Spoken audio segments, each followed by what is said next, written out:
The countdown is on until Iran goes nuclear. According to former UN Ambassador John Bolton, Israel has days to strike preemptively. The New York Times reports that U.S. officials don't think an immediate strike is necessary because they say Iran's capability of making a nuclear bomb is at least a year off. The Times says U.S. officials feel that given this assessment, the chances of Israel acting has dimmed, a complex issue. I recently caught up with Newsmax contributing editor Ken Timmerman. Ken was nominated for the 2006 Nobel Peace Prize for his work exposing the Islamic Republic's nuclear weapons program. Welcome back to Newsmax TV, Ken. Thanks for having me, Kathleen. It's always a pleasure to be here. Thank you very much. Well, Ambassador Bolton says Israel must attack Iran before Saturday when Russia loads uranium-packed fuel rods into the Bushehr nuclear plant. What kind of threat, then, does Bushehr become?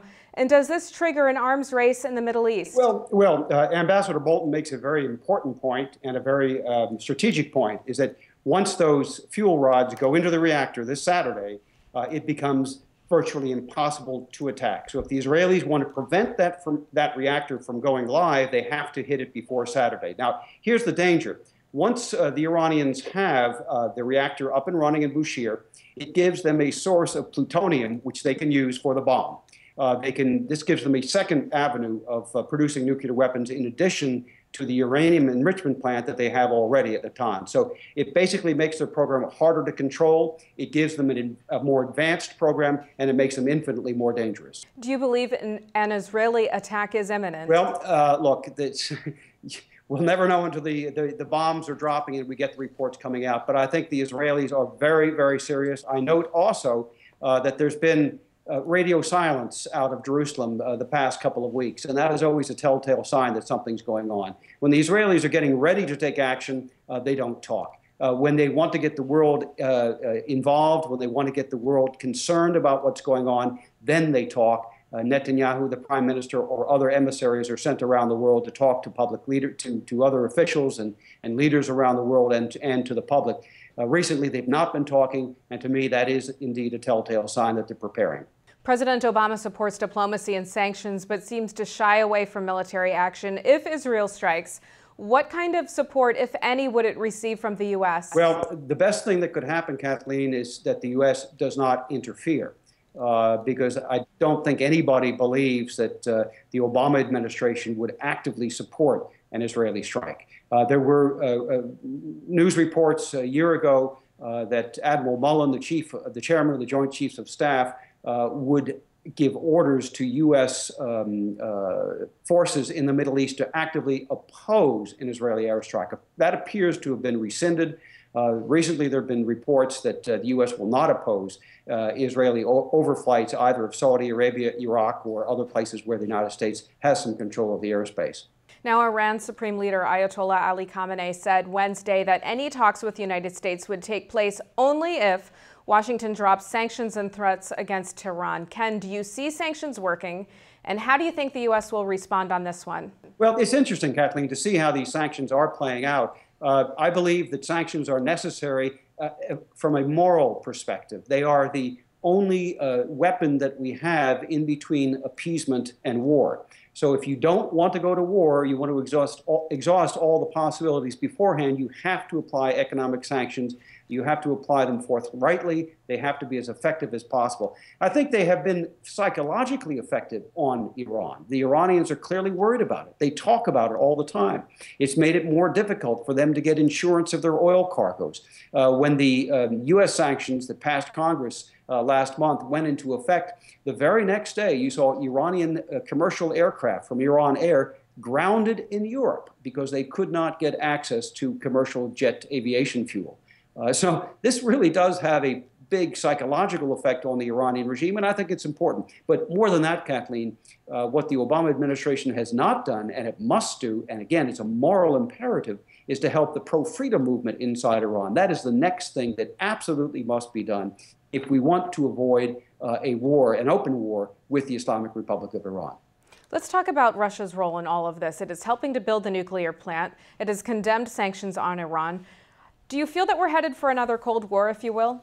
Well, it's quite interesting to see the Russian position. And by the way, it's not new under Putin.